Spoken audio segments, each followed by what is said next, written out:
Today, we are reporting an always hot topic, always a top for all Chinese. What is the topic, you ask? The benefits of communism to China during Mao Zedong's time. Today, me, Audryna, and my two fellow colleagues, Andrea and Presley, will turn back time to the time of Chinese communism. Yes, Audryna, correct. To start with, how did China turn into a communist country?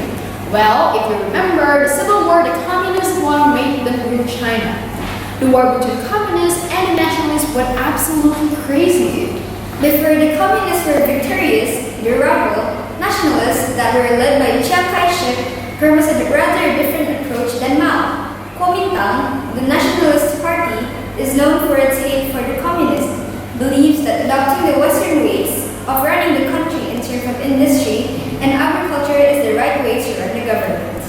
As the power struggle between communists and nationalists ended with communism being victorious, the country of China was then ruled by Mao Zedong.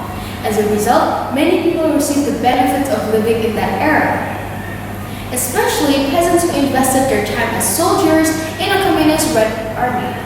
These peasants, who initially struggled to make a living, benefited greatly in terms of finance, economy, and land. To know more about the communism in China, we are connected with famous historian Presley in the other studio. Thank you, Audryna and Andrea. Good morning. And back then in China, even though the peasants in China who were involved with the communists during their era has greatly benefited, although on the other hand, many others have suffered during their rule. As for people who supported the communist rule, they have benefited greatly in terms of equal distribution of land, considering that before the communist rule, there was an unbalanced equal distribution of land between peasants and feudal lords in China.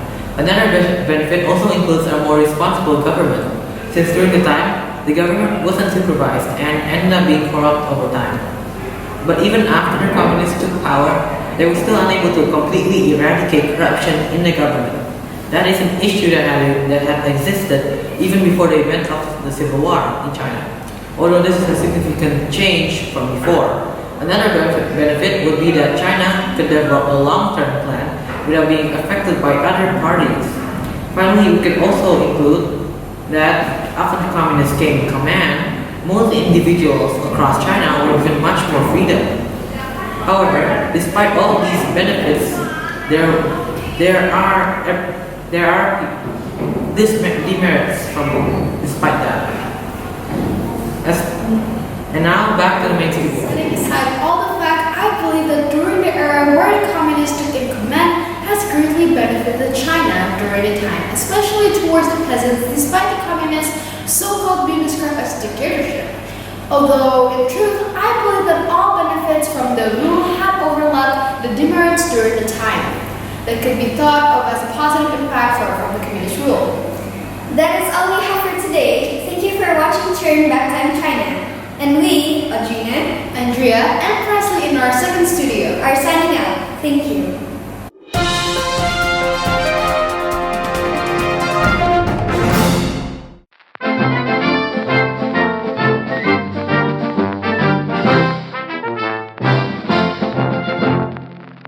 Iya, kita susah bikin kayak project gini kalau saya kalian tahu.